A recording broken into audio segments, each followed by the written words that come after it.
요즘 저희 집 막내딸이 즐겨보는 TV 프로그램이 하나 있습니다. 바로 음악 경연 프로그램입니다.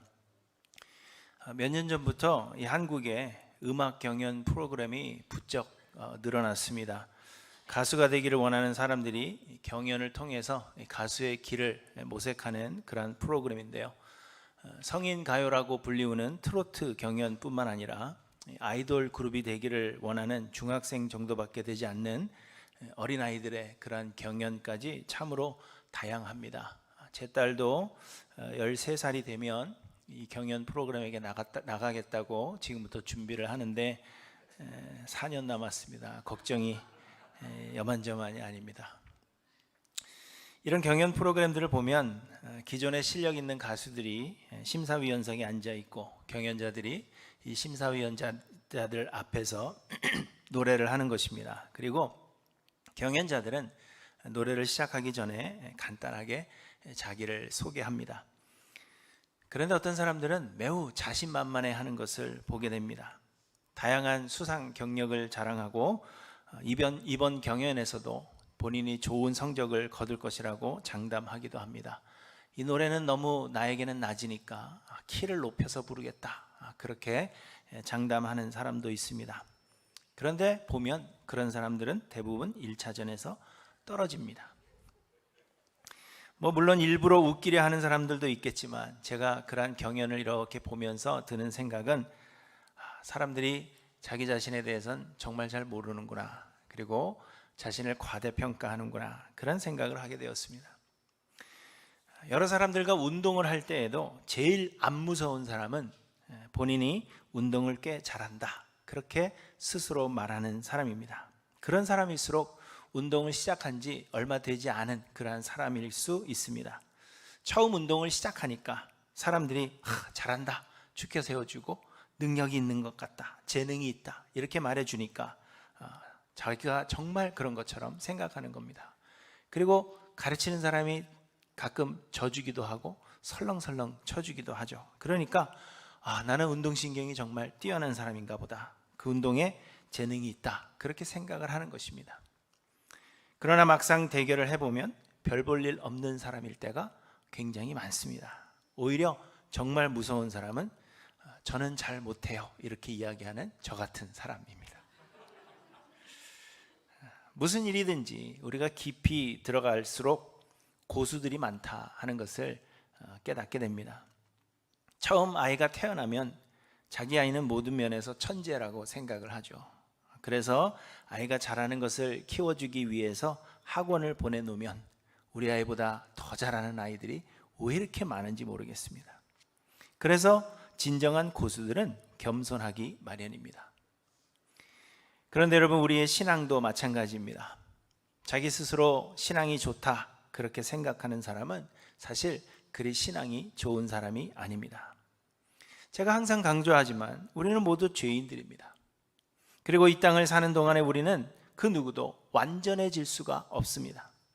우리는 모두 죄인이지만 우리의 공로로 구원을 얻는 것이 아니라 구원은 하나님의 전적인 은혜입니다.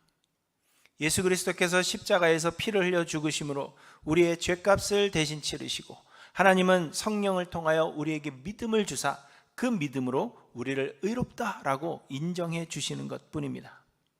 곧 우리가 구원을 얻었다고 하여 우리가 정말 의로운 사람이 된 것이 아니라 하나님은 여전히 불완전한 우리들을 그저 의롭다라고 인정해 주신다는 것입니다. 그래서 우리는 이 세상을 사는 동안에 거룩함을 이루어 가야 하며 하나님께서 우리를 이 땅에 남겨두시는 것은 우리로 하여금 그 거룩함에 이르도록 하시기 위함입니다. 그러므로 우리가 아직 세상에 살아있다 하는 것은 우리가 아직 거룩함을 이루지 못했다는 것, 곧 우리는 여전히 죄인이라는 사실을 말해주는 것입니다. 여러분, 왜 우리가 이 땅에 살아있다고요? 아직 거룩함을 이루지 못했기 때문입니다. 그렇다고 해서 그럼 죽은 사람은 거룩함을 완성했기 때문에 죽은 것이냐 하면 그렇지는 않습니다. 우리가 거룩함을 이루어가는 그 과정도 우리의 노력으로가 아닌 하나님의 은혜입니다. 그리고 여전히 우리는 불완전하지만 세상을 떠나는 그 순간에 하나님의 은혜로 완전한 거룩함을 이루게 되는 것입니다. 그래서 바울 사도는 내가 이미 얻었다 함도 아니요 온전히 이루었다 함도 아니라 오직 내가 그리스도 예수께 잡힌 바 된 그것을 잡으려고 달려가노라, 이렇게 말씀하십니다. 그리고는 누구든지 우리 온전히 이룬 자들은 이렇게 생각할지니, 이렇게 말씀하고 있습니다. 곧 다 이루었다 그렇게 생각하고 내 신앙이 정말 좋다 그렇게 생각하는 사람은 오히려 신앙의 초보이라는 것입니다. 오히려 신앙이 좋은 자들은 아직 내가 얻지 못하였으며 아직 내가 이루지 못하였다 그렇게 생각한다는 것입니다. 또 성경은 그런즉 선줄로 생각하는 자는 넘어질까 조심하라, 이렇게 말씀하십니다. 우리가 온전히 섰다라고 생각하는 그때 우리는 넘어지게 된다는 것입니다. 그러므로 여러분, 항상 겸손한 자세로 자기를 낮추며 하나님의 은혜를 간구하시는 저와 여러분들 되시기를 간절히 소망합니다. 로마 군대에 의해서 잡히신 예수님은 제일 먼저 그 해의 대제사장인 가야바의 장인 안나스에게로 끌려가서 그에게 신문을 받으셨습니다. 이 안나스는 가야바 이전에 로마에 의해서 대제사장으로 임명된 사람이었고, 이제 가야바가 대제사장으로 임명되었어도 여전히 유대인들 사이에서는 이 안나스가 막강한 영향력을 행사하고 있었다 하는 것을 말씀해 주시는 것입니다. 그런데 오늘 본문은 예수님께서 신문을 받으시는 그 장면과 또 베드로가 예수님을 3번이나 모른다고 부인한 그 이야기를 함께 들려주고 있습니다. 베드로가 예수님을 부인한 이 사건은 설명이 필요 없을 정도로 여러분 잘 알고 계실 것입니다. 그런데 베드로가 예수님을 부인한 이 사건은 또 가룟 유다가 예수님을 배반하고 팔아넘긴 그 사건 바로 뒤에 연속적으로 기록함으로 인해서 가룟 유다와 베드로를 먼저 비교하여 생각하게 하십니다. 예수님과 제자들이 마지막 유월절 만찬을 나누던 그 자리에서 예수님은 너희 중 하나가 나를 팔리라, 이렇게 말씀하셨습니다. 그리고 이는 가룟 유다를 가리켜 말씀하신 것이었습니다. 가룟 유다가 나를 팔 것이다, 그렇게 말씀하셨고 그 말씀대로 가룟 유다는 예수님을 팔았습니다. 그러나 그때 베드로는 주를 위하여 내 목숨을 버리겠나이다, 이렇게 고백했습니다.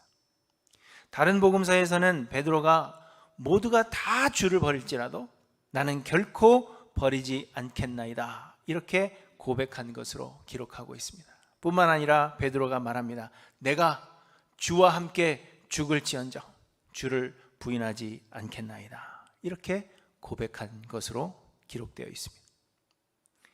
가룟 유다가 예수님 계신 동산으로 로마 군대와 대제사장이 보낸 사람들을 데리고 왔을 때 베드로는 대제사장의 종 말고의 귀를 베어버리는 용감함을 보여주기까지 했습니다. 그래서 우리가 여기까지만 보면 베드로는 가룟 유다와는 결이 다른 사람이다, 그렇게 생각하게 합니다. 하지만 여러분, 얼마 지나지 않아서 오늘 본문에서 베드로는 예수님을 모른다고 부인하는 비겁함과 나약함을 보여주고 있습니다. 요한복음은 다른 복음서와는 다르게 베드로가 예수님을 부인하는 이 장면을 매우 구체적으로 기록하고 있습니다. 아마도 예수님이 잡히시던 그때 모든 제자들이 도망하였기 때문에 다른 복음서의 기록들은 그 저자들이 직접 본 것을 기록한 것이 아닙니다. 하지만 요한은 예수님께서 십자가에 달리는 그 순간까지, 숨을 거두시는 그 순간까지 예수님 곁에 있었던 것으로 그렇게 보여집니다. 그래서 요한은 직접 눈으로 본 것을 아주 상세하게 기록하고 있는 것입니다. 그런데 요한의 이 자세한 기록은 베드로가 우리의 생각과는 다르게 얼마나 형편없는 사람이었는지를 우리에게 알게 해주시는 것입니다. 다른 복음서에서는 그저 간단하게 베드로가 예수님의 뒤를 멀찌감치 따라다니다가 사람들이 모여있는 뜰에서 불을 쬐 때 사람들이 그를 알아봄으로 인해서 예수님을 모른다, 그렇게 부인한 것으로 기록하고 있습니다. 하지만 요한은 예수님께서 끌려가서 안나스에게 신문을 받은 곳이 대제사장의 집이라고 자세하게 기록하고 있습니다. 아마도 이전 대제사장이었던 이 안나스의 집이었을 것으로 그렇게 보여집니다. 그런데 오늘 본문 15절에 보시면 요한은 대제사장과 안나스와 아는 사이였다고 말씀하고 있습니다. 그래서 요한은 아무런 문제 없이 대제사장의 집들에 들어갔고 베드로는 문 밖에 서서 요한을 기다리고 있었다고 말씀하십니다. 그리고는 베드로도 들어와도 좋다는 허락을 요한이 받은 후에 16절에 보시면 대제사장을 아는 그 다른 제자가, 이 다른 제자가 곧 요한 자신을 말하는 것입니다. 그 다른 제자가 나가서 문 지키는 여자에게 말하여 베드로를 데리고 들어오니, 이렇게 말씀하고 있습니다. 여러분, 장면이 상상이 되세요? 집이니까 뭐 울타리가 있든지 뭐가 있었겠죠. 요한은 대제사장과 아는 사이이기 때문에 먼저 들어갔고, 요한이 들어가서 여차여차해서 내 친구 베드로가 밖에 있습니다, 들어와도 좋습니까? 그러니까 들어와도 좋다 해서 문 지키는 여자에게 이야기해서 베드로를 데리고 들어갔다는 것입니다.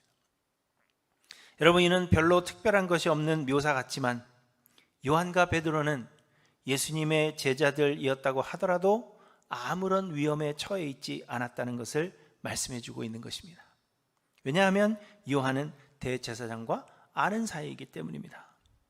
또 대제사장과 아는 사이인 요한이 베드로도 대제사장의 집에 들어와도 좋다 하는 허락을 받았다 하는 것은 그들이 이미 안전하다 하는 것을 말해주는 것입니다. 또한 유대인들은 예수님을 죽일 계획은 세웠지만 예수님의 제자들은 그들에게 위협적인 존재라고 생각하지 않았습니다.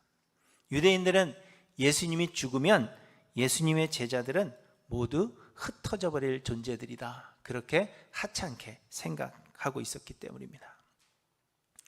그럼에도 불구하고 말고의 귀를 베어버릴 정도로 용감하게 행동하던 베드로가 지금 잔뜩 겁을 먹고 있었다는 것을 본문이 말씀해 주고 있는 것입니다.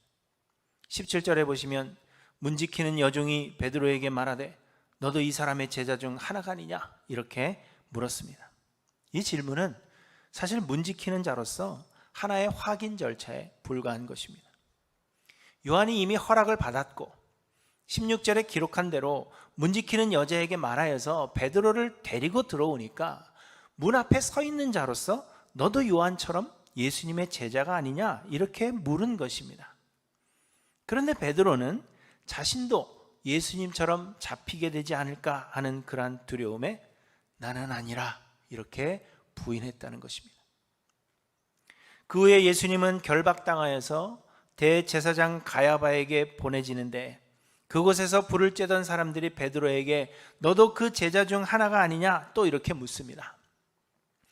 그런데 그 묻는 사람들 중에는 베드로가 귀를 베어버렸던 말고의 친척이 있어서 베드로가 말고의 귀를 자르는 것을 직접 눈으로 본 사람이 있었다는 것입니다. 26절에 보시면 대제사장의 종 하나는 베드로에게 귀를 잘린 사람의 친척이라 이르되 내가 그 사람과 함께 동산에 있는 것을 내가 보지 아니하였느냐, 이렇게 말합니다.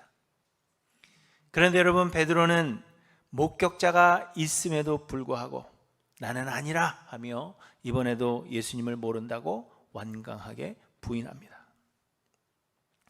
다른 복음서에서는 여종 하나가 베드로가 예수님의 제자가 아닌지 물었다, 그렇게 되어 있습니다. 그런데 여기서 말하는 여종이라는 그 단어는 어린 소녀를 뜻하는 것입니다.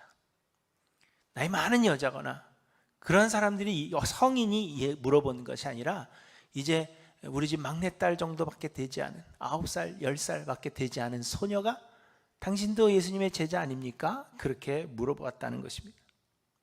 곧 베드로는 어린 소녀의 아무런 의미 없는 말에 두려워하여 예수님을 모른다고 완강하게 부인하고 있다 하는 것을 오늘 요한이 자세하게 기록하고 있는 것입니다. 그런데 여러분, 요한은 또 베드로가 예수님을 모른다고 3번이나 부인하던 그 사이에 안나스에게서 신문을 받으시던 예수님의 이야기를 기록하고 있습니다. 예수님은 결박을 당하신 채로 안나스에게 신문을 받으셨습니다. 그런데 22절에 보시면 이 말씀을 하심에 곁에 섰던 아랫사람 하나가 손으로 예수를 쳐 이르되 내가 대제사장에게 이같이 대답하느냐 하니 이렇게 기록하고 있습니다.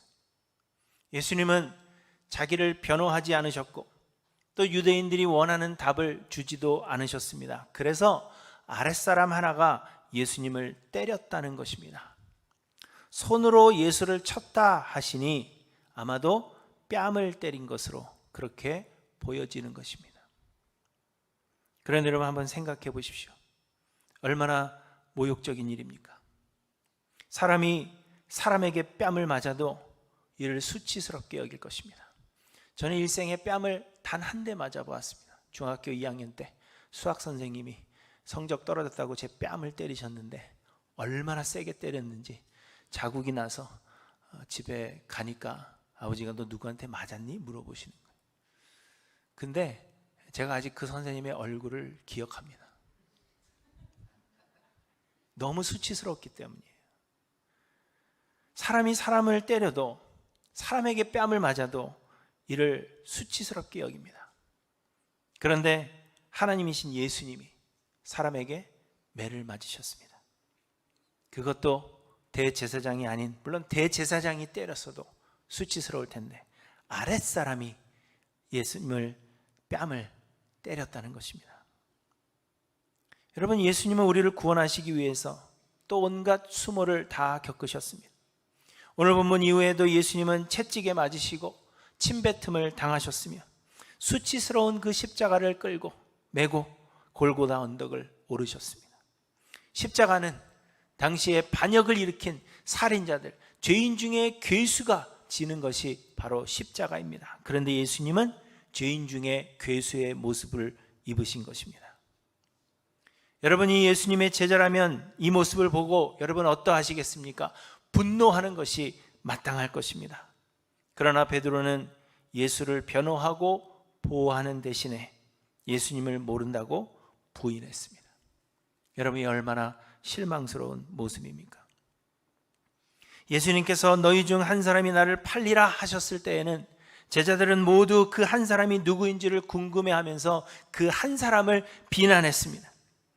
가룟 유다가 예수님 계신 동산에 로마 군대와 대제사장이 보낸 사람들을 데리고 나타났을 때 아마도 제자들은 모두 분노하며 가룟 유다를 욕했을 것입니다. 저 때려 죽여도 합당하지 않은 놈, 이렇게 이야기했겠죠.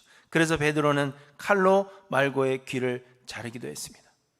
베드로는 분명 가룟 유다와는 다른 사람처럼 그렇게 보여졌습니다.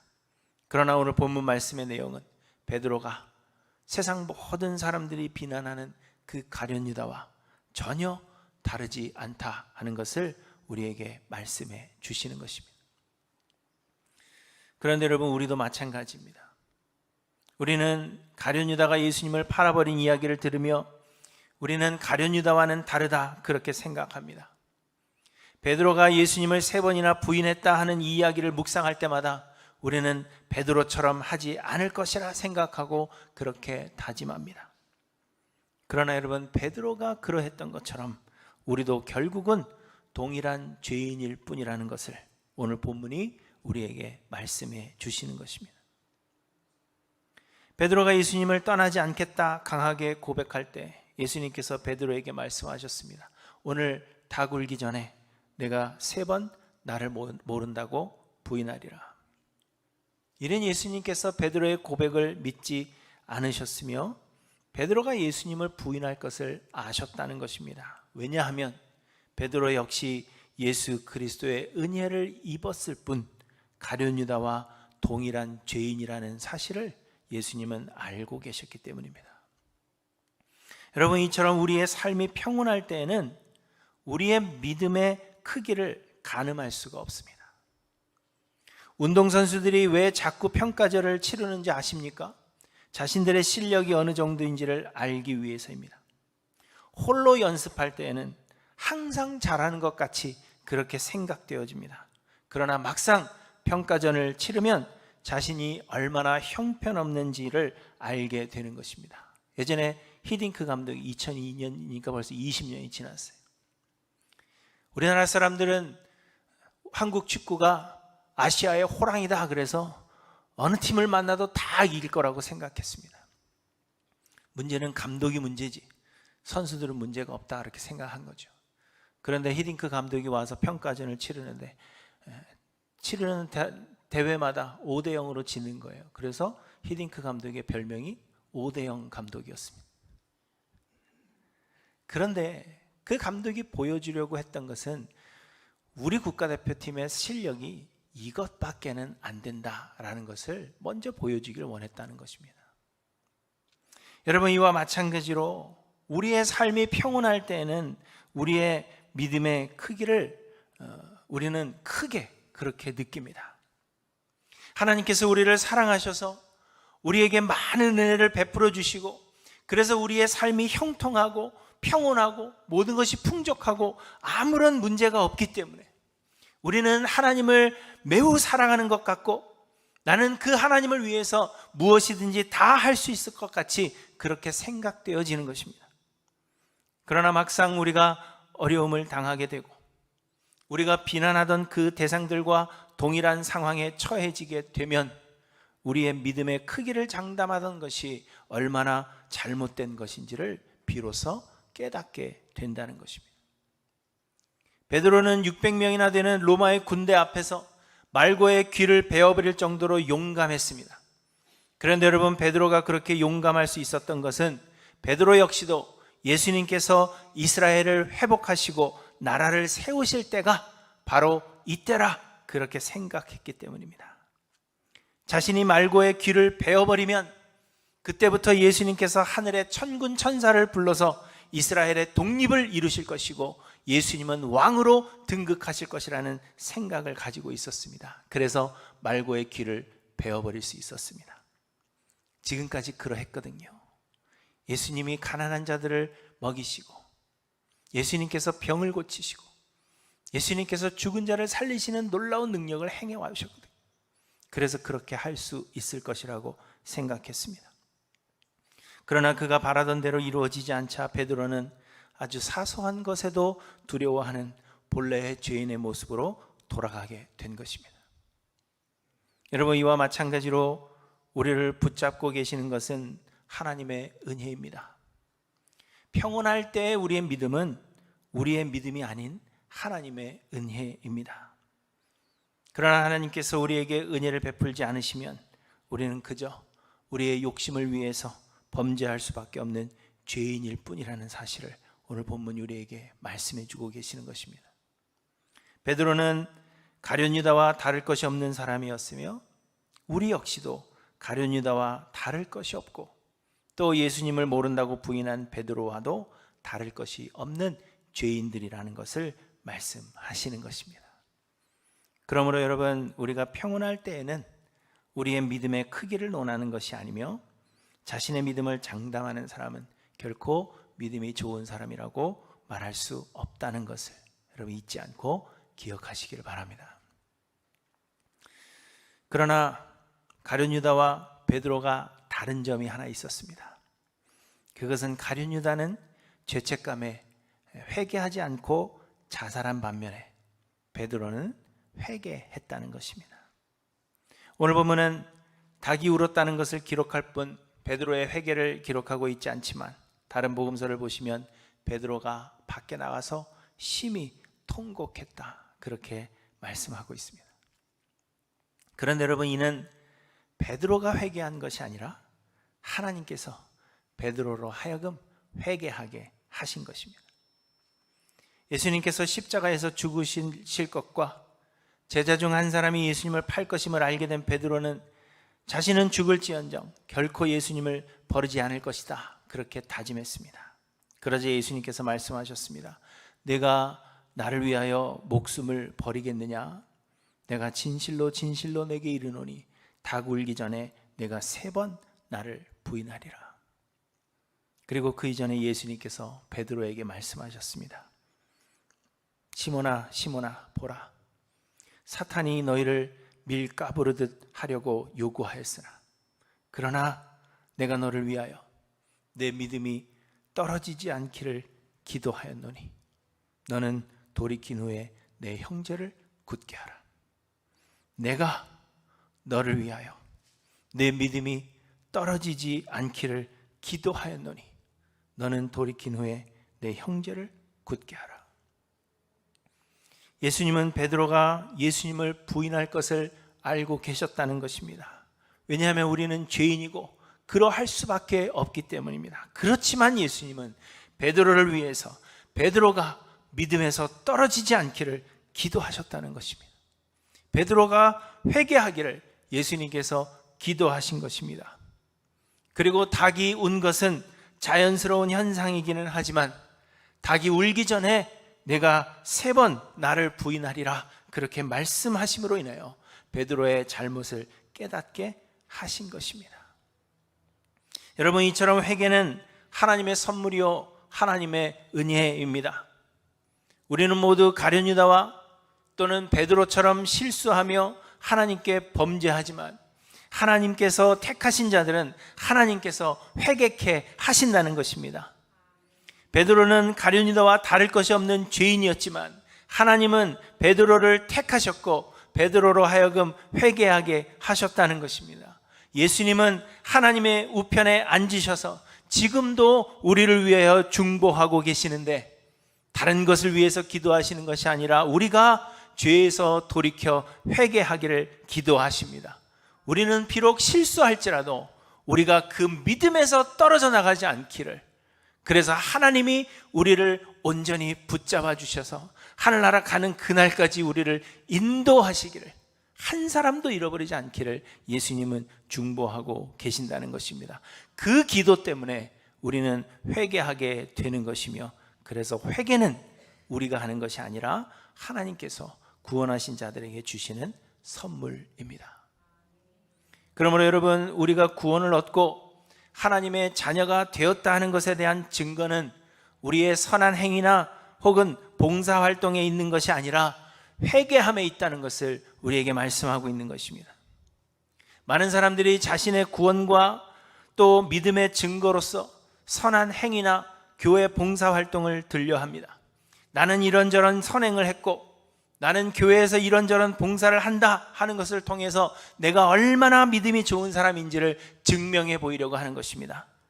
그러나 여러분, 믿음이 없어도 선을 행할 수가 있고 믿음이 없어도 교회 봉사할 수 있습니다. 오히려 구원에 대한 확신이 없기 때문에 구원을 얻을 공로를 얻기 위하여 선을 행하고 교회 봉사하는 사람들이 수도 없이 많습니다. 어떤 일은 세상적인 복을 받기 위해서 그리하고, 어떤 일은 그저 자신의 이름을 내기 위해서 그리하는 사람들도 많이 있습니다. 그렇기 때문에 선행이나 봉사가 믿음에 대한 증거가 되지 못합니다. 그러나 여러분, 우리는 모두 죄인입니다. 하나님의 은혜가 우리를 붙잡고 계시기 때문에 우리가 꽤 괜찮은 사람인 것처럼 그렇게 우리는 생각하지만, 그럼에도 불구하고 우리는 끊임없이 범죄합니다. 사람을 죽이거나 물건을 훔치는 죄를 범하는 것은 아닐지라도 우리는 교만하여서 하나님보다 내 자신이 높임을 받기를 원하고, 그래서 하나님이 받으셔야 할 그 영광을 가로챌 때가 한두 번이 아닙니다. 우리는 음란하며 우리의 육체의 쾌락과 정욕을 추구합니다. 우리는 하나님만을 의지하지 않고 세상의 것들을 의지하며 그것을 원하며 살아갑니다. 우리는 항상 시기하고 미워하며 심지어는 저주하기도 합니다. 우리는 하나님께서 우리에게 맡기신 사명에 게으르고 우리의 본분인 하나님을 예배하는 일에 있어서 우리는 나태합니다. 우리는 모두 죄인이며 구원을 얻은 지금도 여전히 범죄합니다. 하루하루 우리가 깨닫지 못하지만 그러나 우리는 이렇게 범죄하는 죄인들입니다. 그러나 하나님께서 택하신 자들은 하나님께서 회개케 하신다는 것입니다. 여러분, 성령의 역할 중 하나는 죄에 대하여, 의에 대하여, 심판에 대하여 세상을 책망하시는 것이라고 하셨습니다. 이는 곧 우리로 하여금 죄에 대하여 자각하게 하사 회개케 하신다는 것입니다. 예수 그리스도께서도 우리가 회개하도록 지금 하나님의 우편에 앉으사 우리를 위하여 중보하고 계십니다. 그러므로 여러분, 믿음의 증거는 회개입니다. 사랑하는 성도 여러분, 여러분은 얼마나 회개하십니까? 우리의 죄를 매일매일 순간순간 우리의 그 죄성을 발견해가며 자각하고 회개하고 있는지 돌아보시기 바랍니다. 우리의 씻을 수 없는 죄에도 불구하고 우리를 사랑하사 구원하시는 그 은혜에 우리가 그저 감격하고 감사함으로 오늘도 하루를 겸손하게 살아가고 있는지 돌아보시기를 바랍니다. 자신의 믿음을 장담하는 사람은 믿음 좋은 사람일 수가 없습니다. 우리는 가룟유다와 다를 바가 없고 예수님을 배반한 베드로와 다를 바 없는 죄인들입니다. 그럼에도 불구하고 우리는 은혜를 받았습니다. 예수 그리스도의 보혈로 우리를 깨끗게 하셨고 그 예수님이 지금도 우리가 믿음에서 떠내려가지 않기를 우리를 위하여 중보하고 계십니다. 그 은혜로 말미암아 지금 우리가 이 자리에 있는 것입니다. 여러분, 이 사실을 기억하여서 우리가 항상 회개하고 또 겸손하여 하나님께만 영광이 되도록 살아가시는 우리 하일랜드교회 모든 성도님들 되시기를 주님의 이름으로 간절히 축원합니다. 기도하십니다.